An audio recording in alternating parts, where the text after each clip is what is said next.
Ya, ini sekaligus respon dari untuk Yudi dan juga untuk Prof. Binsar. Pertama, biar nggak confuse, biar nggak membingungkan, saya ingin clearkan dulu nih Mas Aiman.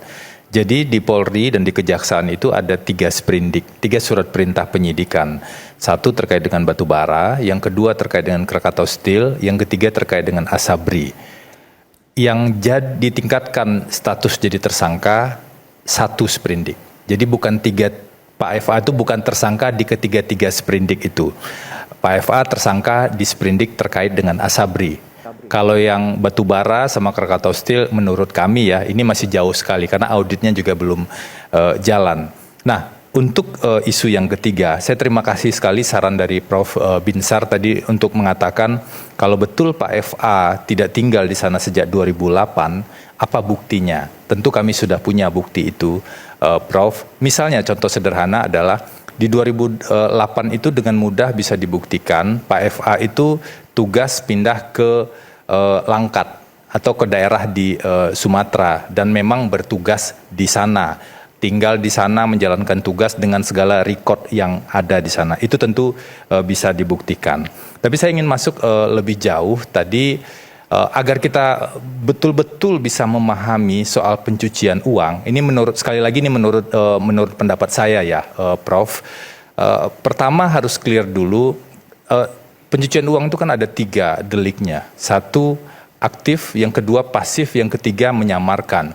Inti dari misalnya delik aktif itu adalah seseorang menempatkan hasil kekayaannya untuk mentransfer, mengubah bentuk dan lain-lain. Nah, yang jadi persoalan kalau objek pencucian uang ini adalah emas dan uang falas tersebut, tentu harus dibuktikan dulu apakah benar itu punya Pak FA kalau tuduhannya begitu atau punya pihak lain atau siapa yang punya emas tersebut. Itu yang pertama dan saya pikir sekaligus merespon Yudi, kalau memang Yudi saja yang tidak menangani perkara bisa menggambarkan rencana pembuktiannya bagaimana, nah seharusnya penyidik kan tidak sulit untuk membuktikan ini. Buktikan saja, kami akan terbuka kalau penyidik membuktikan itu emas milik siapa, tapi memang harus dibuktikan. Yang kedua, isu yang juga penting adalah tadi disebut soal pembalikan beban pembuktian. Kami sudah pelajari itu Prof. Binsar pasal 69, 74, 75, dan 77 sebagai sebuah rangkaian di Undang-Undang Nomor 8 Tahun 2010. Pembalikan beban pembuktian itu memang ada pergeseran beban pembuktian yang awalnya di jaksa bergeser menjadi ke si terdakwa di proses persidangan.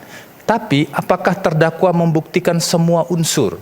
Ternyata tidak. Di pasal 77 itu disebut yang dibuktikan terdakwa adalah bahwa kekayaan si terdakwa itu bukan berasal dari tindak pidana. Nah, kita masih berdebat di fase pertama nih, apakah benar itu kekayaan terdakwa, emas dan juga uang tersebut. Ini masih domain dari penyidik yang harus membuktikan. Jadi pembalikan beban pembuktiannya bukan soal milik siapa, tapi tentang asal usulnya. Pertanyaannya sederhana, misalnya nih, itu emas kan kalau Polri, saya juga belum pernah lihat emasnya ini Prof. Emas kan kalau menurut keterangan Polri emas cukim ya, bukan emas yang ada indeks dan segala macam.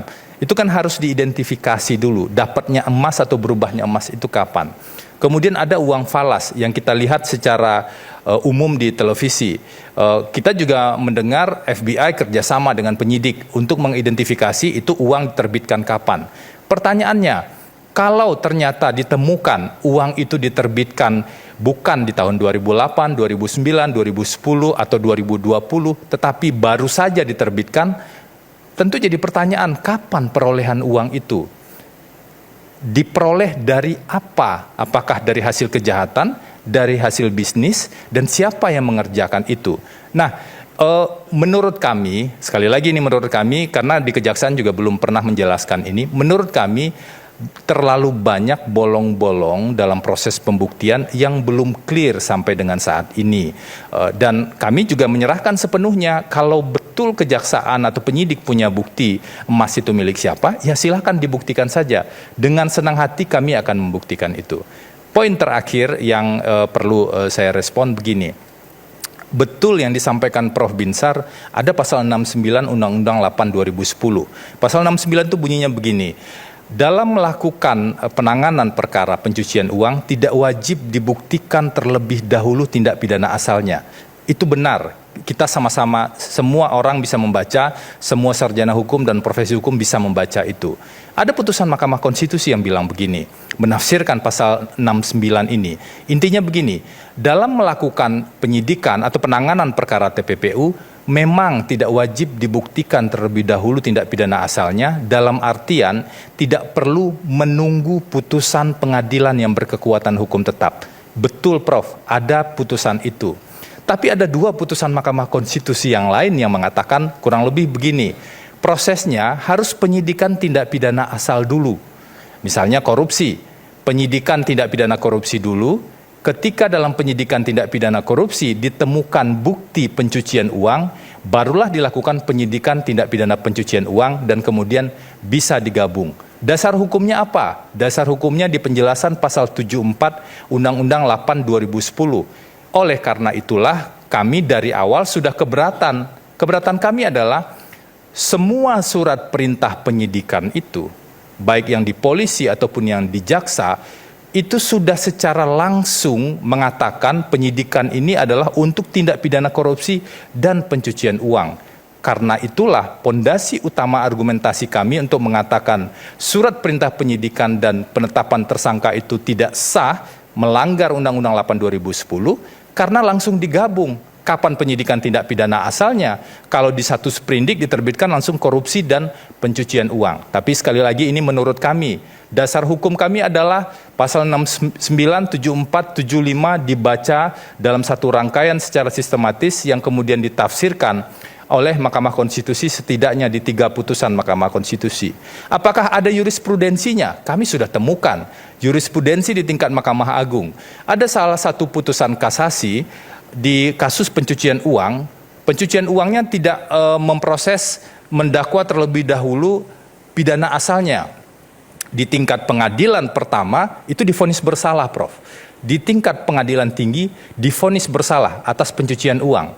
Di tingkat kasasi itu divonis bebas. Kenapa? Karena hakim kasasinya bilang nggak boleh pencucian uang itu diproses duluan, sementara tindak pidana asalnya belum diproses. Pasal 69 ditafsirkan, benar ada pasal 69 artinya tidak harus menunggu putusan berkekuatan hukum tetap dulu, tapi tetap harus ada tindak pidana asalnya. Kenapa? Karena pencucian uang ini follow up crime. Tidak mungkin ada follow up crime kalau tidak ada tindak pidana asalnya. Jadi nggak boleh duluan TPPU-nya. Nah, intinya begitu.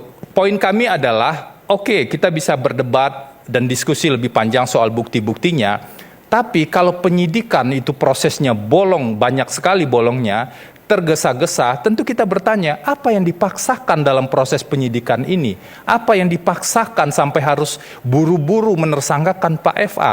Wajar secara hukum kami bertanya seperti itu.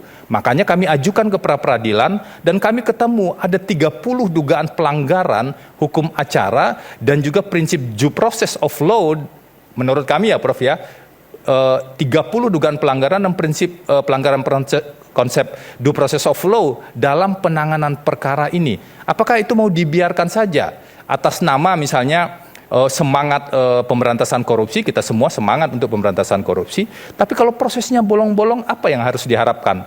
Bisa diharapkan dari penegakan hukum seperti itu. Nah, kami menguji itu. Kami belum tentu benar, tapi itulah pendapat dan bukti yang kami ajukan. Terima kasih. Oke. Belum sama beliau, Baik. hanya sedikit. Nanti saya berikan kesempatan, Bro. Hanya sedikit. Baik, saya Oke, lanjut. sedikit, 1 menit aja, 1 menit ya. Oke. Itu memang versi penasihat hukum. Oke. Apa sih yang disampaikan itu?